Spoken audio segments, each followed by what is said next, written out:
introduction into the paper, for decades there's been a search for an answer to the question after the Castro's coup. It's at different levels, and then including governments. So like the United States, at certain points the United States, and to a certain extent they kind of still do have envisioned or do envision a transition to democracy, but other states, including the Cuban government itself, were certain all along that a transition would take, more like a succession would take place from Fidel Castro to Castro, basically implying that little, if anything, would change as that happened. So, very brief backgrounds.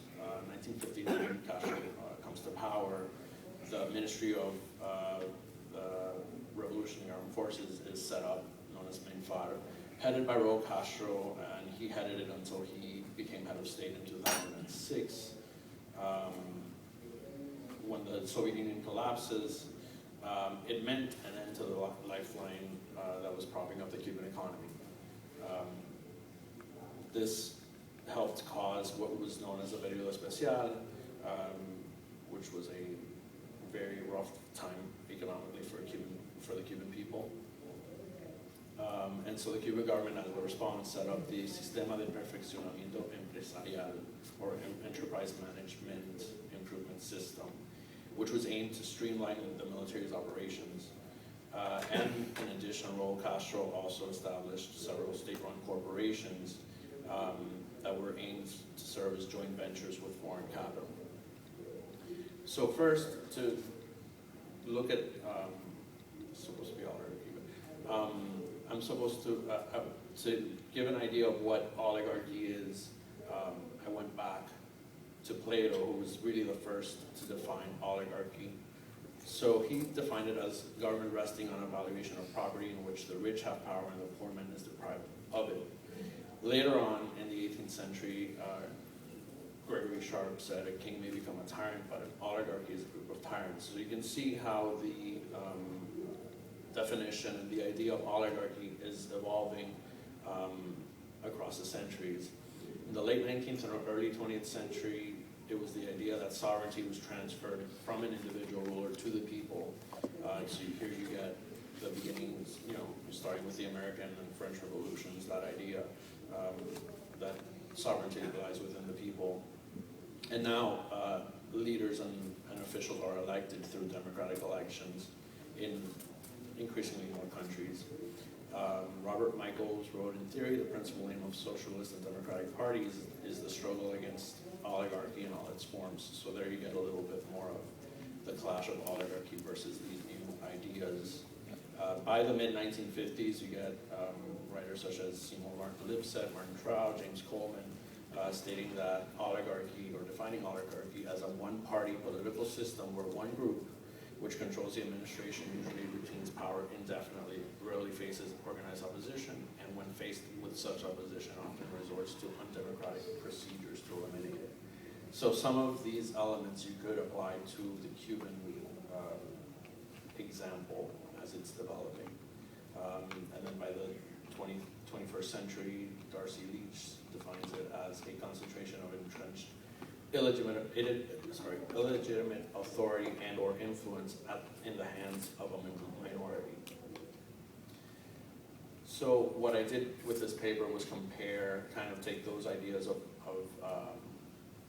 oligarchy and compare the Cuban example to the Russian example, using it as a case study.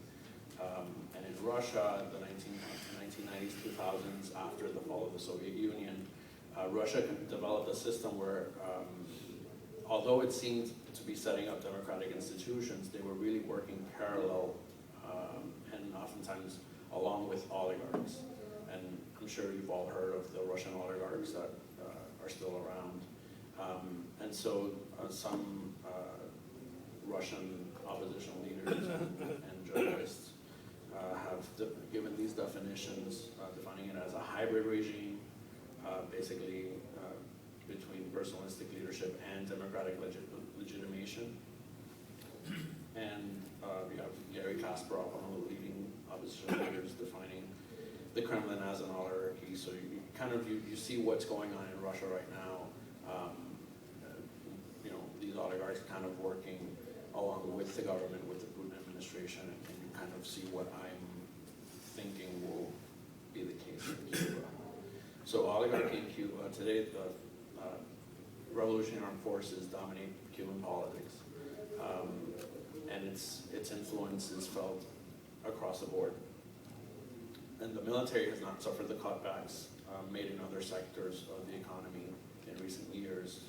As Minister Raul Castro established a pattern of loyalty, and he placed several realistas in key positions. You can even look at Diaz-Canel being appointed right now as an example of that, or I guess the top example of that. And basically to ensure loyalty in the long run. And the Cuban government established the Grupo de Administración Empresarial, Group of Business Administration, better known as GAESA. And the chairman is Raul Castro's son-in-law, Major Luis Alberto Rodriguez Lopez. And these are numbers, this chart is from 2004, so it's a few years old, but you can see that over the years, this process has already been in place. You can see the name of the corporation, the economic sector that it covers, and the leadership. You can tell that a good number of those have military backgrounds. So these are all, this chart has all the GAESA or the corporations. So all of these are under GAESA. These are not, but they're also, you can see the military leadership in all of those. And I mean, we're talking tourism, we're talking sugar. I mean, these are not military sectors. These are sectors, just general sectors of the economy: cigar and tobacco, IT, communications, etc. So the effects of a consolidated oligarchy, in my view, the supposed openings right now are only cosmetic.